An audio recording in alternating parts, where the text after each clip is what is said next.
Hey there, welcome back to my channel. My name is Emily, and I make a lot of videos about Salesforce. Today, we're going to be going over how to create a validation rule. Validation rules are often used to keep your data clean, to keep data in your fields, and just generally to help you establish a certain standard of data with your users. Let's hop into an opportunity and I'll show you some examples of what a validation rule might look like. So we're going to go into just this top opportunity and into details. So here we can see that next step is blank. Oftentimes I will see that the next step field is required for certain stages of an opportunity, so possibly for every single stage except for either closed won or closed lost. So this would make it so while it would be required, we have another step that is in addition to requiring next step, and that is to only throw a requirement of that field when it's not closed won or closed lost.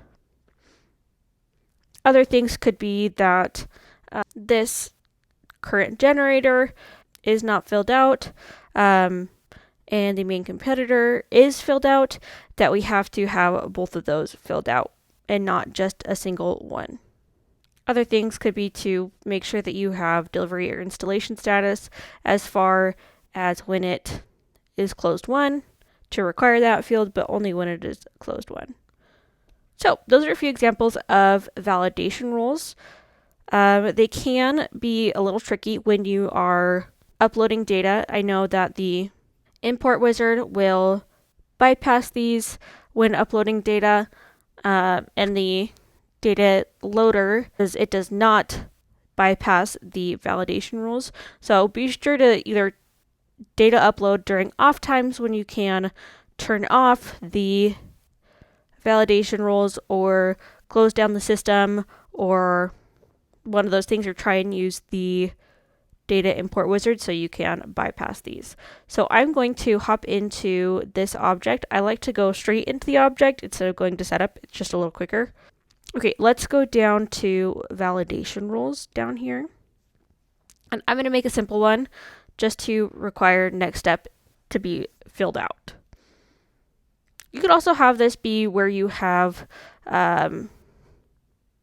some type of field that needs to be formatted a correct way that isn't like a phone number field or an auto number field or a percent field where they check for that. But if it's a text field and you need it to be filled out in a certain way, then you can require that formatting. So let's go ahead and have this be next step required. Okay, so I have the rule name in the description. I like to think out my logic in the description when creating a validation rule or doing anything with logic within Salesforce on the admin side.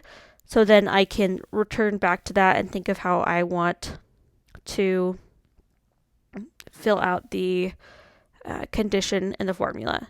Throw an error when next step is equal to null. So there I just kind of explained in words how I want this formula to read. I personally find that incredibly helpful. So then if I'm working with other people or on a team, then we can understand kind of the thought process there. And of course we can come in and change this at any time. So I'm going to insert field here.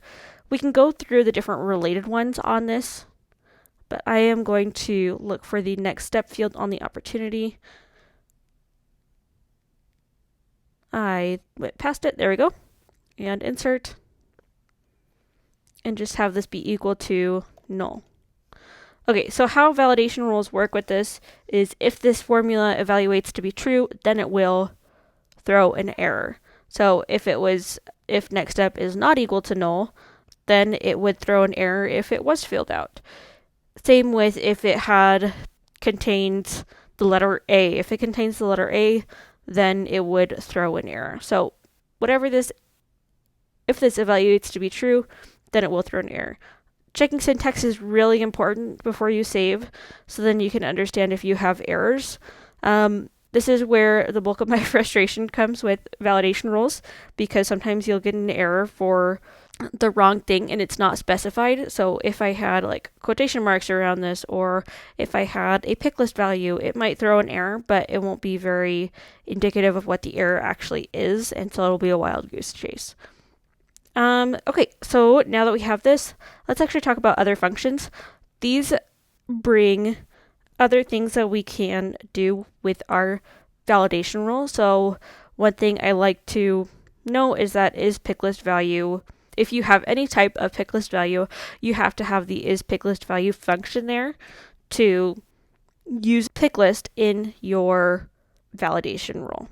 Other things is you could use is null in this circumstance as well. You could have is number. So let's say you had a text field, but you didn't want to have any numbers in that text field. Like next step could be great for not having any numbers in the pick list value, because there shouldn't be a number there. If people were putting numbers in the wrong spots, then you could put that in there. Let's say they were putting it in a description box rather than into the appropriate field. That could be a way to help make sure that your data is clean. And again, there are tons and tons and tons and tons of these different functions that you can use. I am just going to scroll down.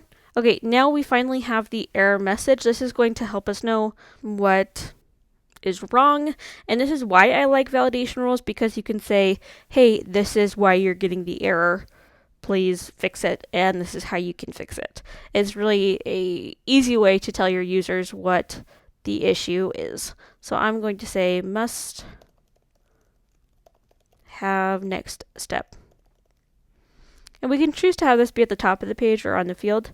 I'm going to have this be at the top of the page because validation rules make it so that you can't save the record, and I don't want them navigating off thinking that they saved the record when they actually didn't save the record. So I'm going to hit save now that that is done and it is activated. You can toggle this on and off just by hitting edit.